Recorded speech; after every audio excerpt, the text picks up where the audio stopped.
Hello, Mayor Jeff Schielke speaking to you on Friday, March 5th, 2021. And I would say that this week hasn't been as rough as maybe the last couple, but it certainly has had a lot of down points as far as things that are going on. One highlight, I guess I would say, and I wish I was in a position that I could announce where there's going to be a pandemic vaccine center located in central Kane County, and hopefully that will be in Batavia. I can report to you that the Kane County Board Chairman, Corinne Pirog, is working very, very hard to put something together that will allow for most of us to get a shot if in fact we need one going forth. There's negotiations being done on properties and whatever, and we, the city of Batavia, have been involved in some of the details and are working closely with them. So we're hopeful that we'll be able to announce something here in the very near term about a place convenient for many Batavians and people from other nearby towns that could come in and get a shot. We continue to have a lot of different questions and requests and whatever for folks from having shots.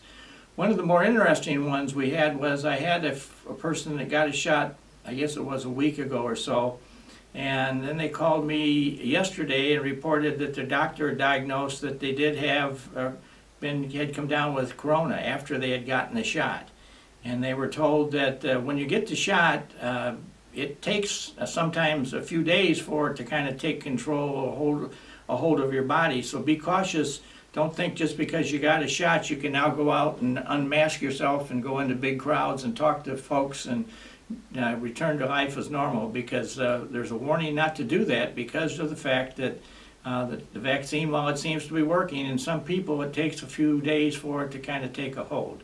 So please just put that under your cap, and I'm not a doctor by any sense of the word, but I've heard that now from several people, including this person from Batavia who got the shot and then got a police report. I guess the corona wasn't too bad, but they did get it. So we are being very cautious of that. There's a number of businesses that have volunteered to step in and be providers, or at least locations where shots can be done, and that's most of the places that have a pharmacy of some form or fashion with them.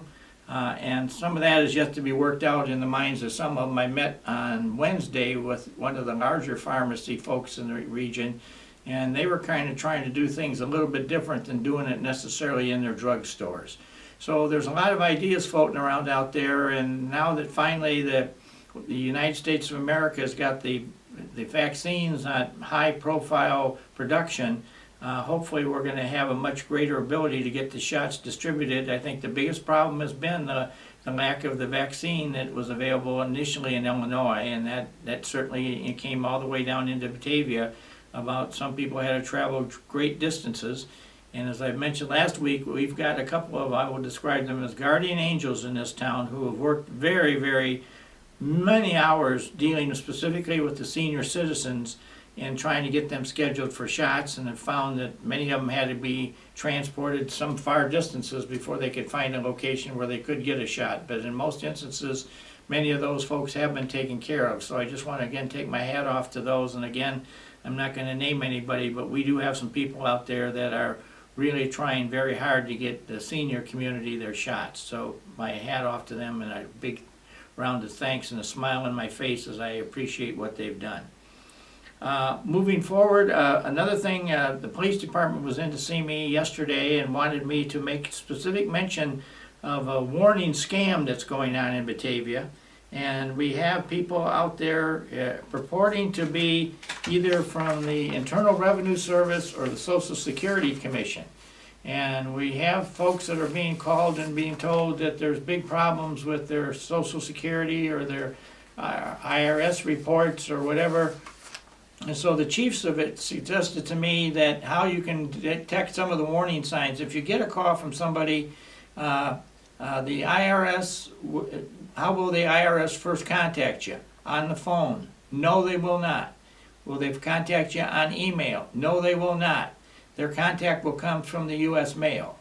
And how will the IRS ask for you to pay for something? They will ask you to do it with prepaid debit cards. No, they will not. They will ask you to do it with a money transfer. No, they will not. And at the beginning, they won't require a specific type of payment of any type. You'll work that out with them as time goes forward. But one of the things you have to be careful of, if they call you, don't give the caller any information about yourself financially or personal information, such as a social security or a driver's license number or a credit card number or anything like that. Write down the details such as the number you have been called on and the name of the person who they say they are on the phone, and then the police advice is to just hang up. And then they suggest that specifically if it was the IRS that you been told that you owe back taxes, they encourage you to call the IRS at 800-829-1040 or visit the IRS on the line, which is irs.gov/balance due, period.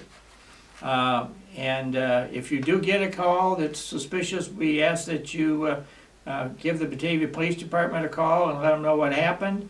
And then also the Treasury Inspector General for Tax Administration be contacted, and their number is 800-366-4484. And it's just the IRS are very professional, but they're a nice group of people, as is the Social Security, and they are encouraging us all to warn our family and friends, because there is a rapid, it's all being done on the computer and on the telephone, that there is this big scam going on, not only in Batavia, but every place else. So please be cautious about that in the days going forward. I just came today from across the street from City Hall, where we had the official ribbon cutting for the Windmill Grill and Pizzeria, and they are now open for business. I had lunch there, it was very good.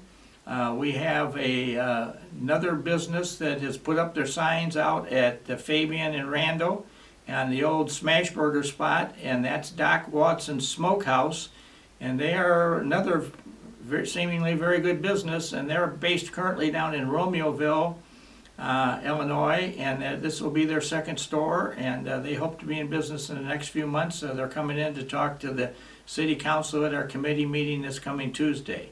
And we have several other restaurants in Batavia that are moving within the town, and so we're kind of excited about that, because in every instance it's an enlargement and whatever, and then we have others seeking to move into their spaces. So we've got a lot of activity going on here, and we're very, very pleased that in this kind of slowdown and inactivity that we do have many things going forth.